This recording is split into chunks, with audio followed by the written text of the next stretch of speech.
আজ আমি আপনাদের দারুণ স্বাদের নরম তুলতুলে রসালো রসবড়া বানানো দেখাবো।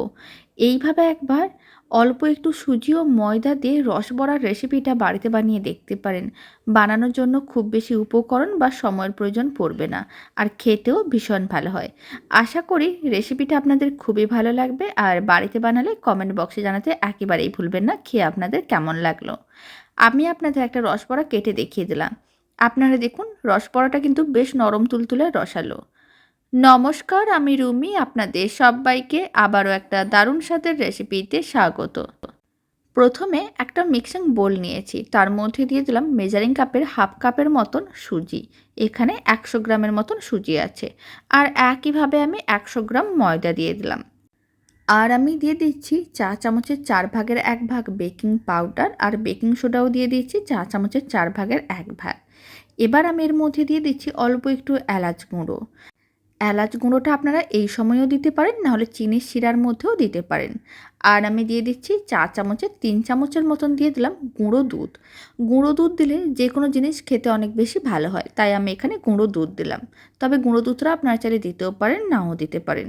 শুকনো উপকরণগুলোকে খুব ভালো করে একসঙ্গে মিশিয়ে নিতে হবে। আর শুকনো উপকরণ যখন খুব ভালো করে মেশানো হয়ে যাবে, অল্প অল্প জল দিয়ে একটা ঘন মিশ্রণ রেডি করতে হবে। এখানে আমি জল দিয়ে ব্যাটারটা রেডি করছি, তবে আপনারা চাইলে এই সময় দুধ দিয়েও ব্যাটারটা রেডি করতে পারেন।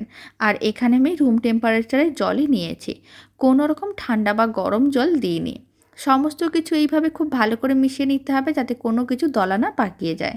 খুব ভালো করে মেশানো হয়ে গেছে, মিশ্রণটাকে 5 মিনিট এইভাবে রেখে দিতে হবে। এখন 5 মিনিট পরে দেখাচ্ছি। আপনারা দেখুন, মিশ্রণটা আগের থেকে অনেকটাই ঘন হয়ে গেছে, কারণ সুজিগুলো বেশ নরম হয়ে গেছে আর জলটা শোক করে নিয়েছে। এবার আমি বড়াগুলো ভেজে নেব। তার জন্য ফ্রাইং প্যানে কিছুটা পরিমাণ তেল নিয়েছিলাম, তেলটা গরম করে নিয়েছি। আর এখানে সাদা তেল নিয়েছিলাম।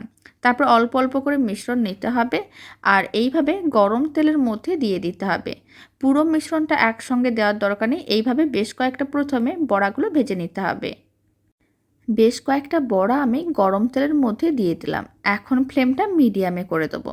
আর মিডিয়াম ফ্লেমে এইভাবে প্রায় 2 মিনিটের মতন রেখে দিতে হবে, যাতে বড়াগুলোর একটা দিক একটু ভাজা হয়ে যায়। যদি সঙ্গে সঙ্গে বড়াগুলোকে তেলের মধ্যে দেওয়ার পরে উল্টে পাল্টে নেওয়া হয়, তাহলে কিন্তু বড়াগুলো ভেঙে যেতে পারে। তাই এইভাবে 2 মিনিট রেখে দিতে হবে। যখন একটা দিক লাল হয়ে আসবে, তখন বড়াগুলোকে উল্টে পাল্টে লাল লাল করে ভাজতে হবে। এতে বড়াগুলো আর একটার সঙ্গে একটা আটকেও যাবে না, আর খুব সুন্দরভাবে ভাজা হবে। ফ্লেমটা এখন মিডিয়ামে করে দিলাম। বেকিং পাউডার ও বেকিং সোডা দেওয়া আছে, তাই বড়াগুলো কিন্তু সাইজে একটু বড় হয়ে গেছে। যদি বড়াগুলো সাইজে একটু বড় হয়ে গেছে দেখে মনে হয়, তাহলেই কিন্তু বড়াগুলো সুন্দরভাবে রেডি হয়েছে। কারণ বড়াগুলো এইভাবে যদি ফুলে যায়, তাহলেই কিন্তু রসটা ভালো করে শোক করবে, আর বড়াগুলো বেশ নরম তুলতুলে হবে। প্রায় 5 থেকে 6 মিনিট বড়াগুলোকে উল্টে পাল্টে মিডিয়াম ফ্লেমে ভেজে নিয়েছিলাম। বেশ লাল লাল করে ভাজা হয়ে গেছে। এবার তুলে একটা প্লেটের মধ্যে রেখে দিতে হবে, আর ঠান্ডা করে নিতে হবে।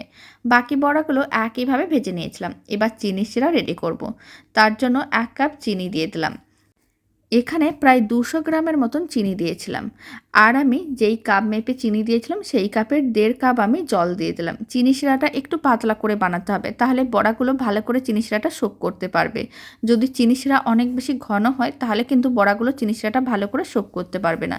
এতে বড়াগুলো নরম হবে না। ফ্লেমটা হাইতে করে দিয়েছি। এবার ভালো করে মিশিয়ে নিতে হবে, যাতে চিনিগুলো মেল্ট হয়ে যায়।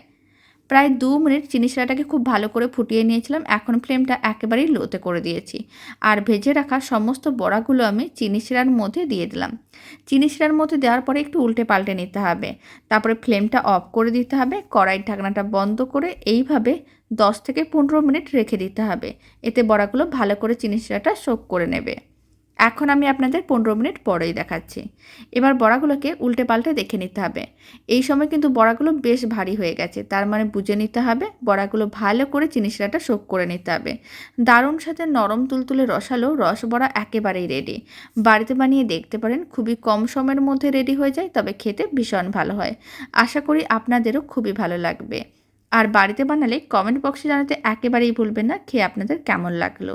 রেসিপিটা শেষ পর্যন্ত দেখার জন্য অসংখ্য ধন্যবাদ।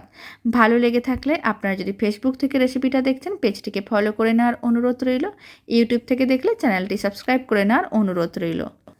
তো চলুন, ভিডিওটা আমি এখানে শেষ করছি। আপনারা সবাই ভালো থাকবেন, সুস্থ থাকবেন। আপনাদের সঙ্গে আবার নতুন রেসিপি নিয়ে দেখা হচ্ছে।